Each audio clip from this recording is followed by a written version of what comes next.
कृष्णाय वासुदेवाय हरे परमात्मने प्रणतः क्लेशनाशाय गोविंदाय नमो नमः। हरे कृष्ण कृष्ण कृष्ण हरे हरे, हरे राम राम राम हरे हरे। जय श्री कृष्ण। राधे राधे। एर आगेर बारेर न्याय এইবারও আমাদের দুর্গাপুর কর্মকার পাড়া সৎসঙ্গ ক্লাবে আয়োজন করা হয়েছে হরিনাম সংকীর্তনের। 3 দিন ব্যাপী চলবে এই হরিনাম সংকীর্তন, আর সেই উপলক্ষে গোটা গ্রামবাসীর মধ্যে হৈ হৈ রব উঠেছে। আজ প্রথম দিন, আর গ্রাম জুড়ে সকলেই বেরিয়ে পড়েছি ঘট ভরার উদ্দেশ্যে। গ্রামের প্রত্যেকটা মেয়ে বউরা পরেছে সাদা পাড় লাল শাড়ি, আর ছেলেরা পরেছে পাঞ্জাবি। এতে যেন সৌন্দর্য আরো ফুটে ওঠে। আর তার উপরে সবার কপালে রয়েছে তিলক কাটা। ঢাক ঢোল, মেয়েদের হাতে হাতে ঘট আর ছেলেদের হাতে হাতে গেরুয়া পতাকা, সব মিলিয়ে যেন বিকেলটা আরো সুন্দর হয়ে উঠেছে।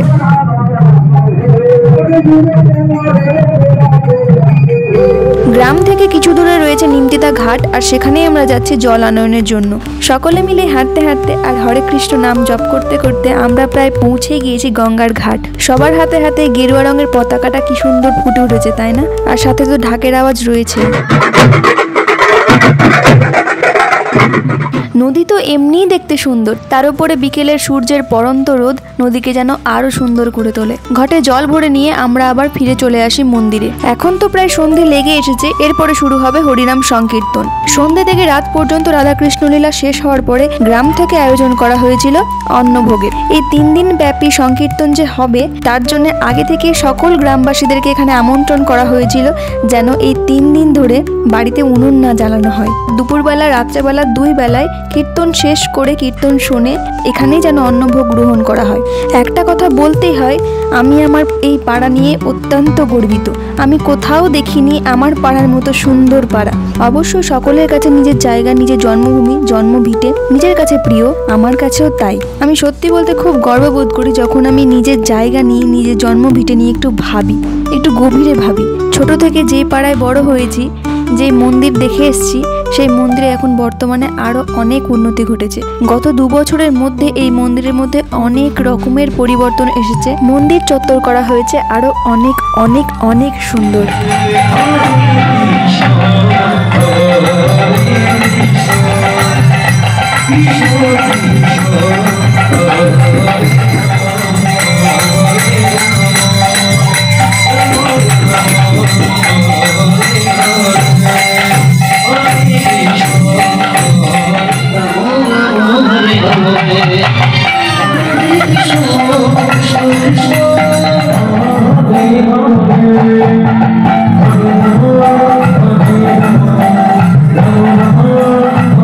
এই উন্নতির পেছনে গ্রামবাসীরই হাত রয়েছে।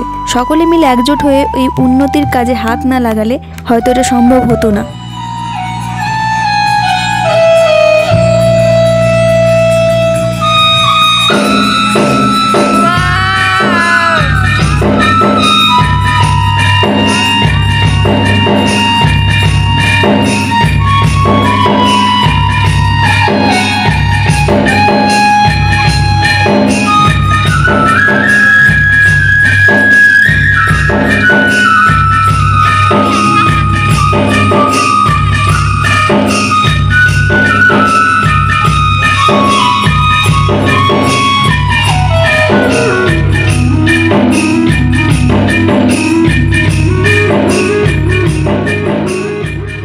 আর জানো সব থেকে কষ্ট হয় কখন? বুকটা ফেটে ওঠে, চোখ দিয়ে জল গড়িয়ে পড়ে যখন মাথার মধ্যে এই ভাবনাটা আসে, আর ক বছর এই পাড়ায় আছি। যতই হোক এই পাড়ার মেয়ে আমি, আর মেয়েদের তো নিজের বাড়ি, নিজের জায়গা বলতে কিচ্ছু থাকে না। আজ এখানে আছি তো কাল অন্য কোথাও। যাই হোক, এগুলো ভাবলে সত্যি ভীষণ কষ্ট পায়, মনটা ভেঙে যায়। তবু এ কথা ভেবে ভালো লাগে, আনন্দ পায় যখন কেউ এসে বলে, কিরে তোর পাড়া দিয়ে ঘুরে এলাম, তোদের মন্দিরটা সত্যিই অসাধারণ, তোদের মন্দিরের মতো মন্দির আর কোথাও দেখিনি। এই কথাটা শোনার পরে না বুকের ভেতরটা কি বলবো, একটা অন্যরকম অনুভূতি কাজ করে, যেটা হয়তো বলে বোঝানোর নয়। এখন নিশ্চয়ই এটা ভাবছো এরা দিলখোশ কেন খাচ্ছে। আসলে ব্যাপারটা হচ্ছে আজকে রাস, আর রাসের দিন তো সারা রাত জেগে জেগে সবাই রাস দেখে। আমাদের বাড়ি থেকে সবাই আছে, গোটা পাড়া জুড়ে এখানে বসে বসে সবাই রাস দেখছে। আর যেহেতু রাত হয়েছে অনেক, এখন বাজে প্রায় 2টোর কাছাকাছি, একটু ঘুম ঘুম পাচ্ছে। সেই ঘুমটা কাটানোর জন্যে পাড়ার দাদারা সবাই মিলে মিলে ভেজে নিয়ে এসছে দিলখোশ অর্থাৎ পাঁপড়। এটাকে পাঁপড় বলে না, এটাকে আমাদের ভাষায় দিলখোশ বলে, যেন ঘুমটা সবার কেটে যায়। দিলখোশ খেয়ে দিলটাকে খুশ করে ঘুম ভাঙিয়ে নিয়ে আমরা আবার রাজ দেখতে শুরু করলাম।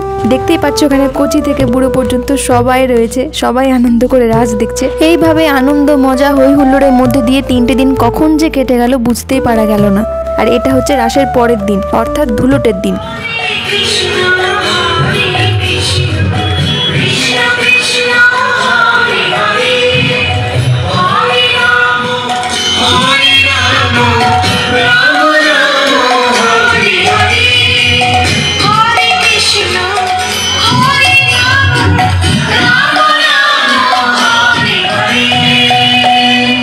আর আজ যেহেতু শেষ দিন তাই আজকে আয়োজন করা হয়েছিল খিচুড়ি ভোগের। ভিডিওটা যতবার দেখছি আর আমি অডিও দিচ্ছি আমার মনের ভিতরটা ততবার হাহাকার দিয়ে উঠছে, কারণ দিনগুলো সত্যি ভীষণ সুন্দর ছিল।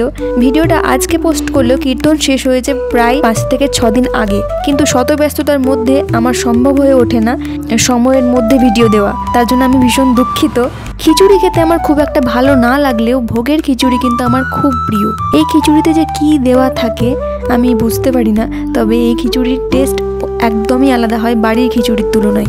তবে বাড়ির খিচুড়ি যে ভালো হয় না তা নয়, আমি খাই না, ভোগের খিচুড়িটা সত্যি আমার খুব প্রিয়। আর একবার নিলে হয় না, আমার 2বার লাগে এই খিচুড়ি। আমার খিচুড়ি খাওয়া দেখে আমার বাড়ির লোক অবাক হয়ে গেছিল। এইভাবেই খিচুড়ি, চাটনি আর দিলখোশের সাথে আমি আমার ব্লগটা শেষ করছি। আর আমাদের হরিনাম সংকীর্তনও শেষ হয়েছে। ঠাকুর সবার মঙ্গল করুক, সবাই ভালো থাকুক, সুস্থ থাকুক, এটাই কামনা করি ঈশ্বরের কাছে। প্রেম সে বলো রাধে রাধে।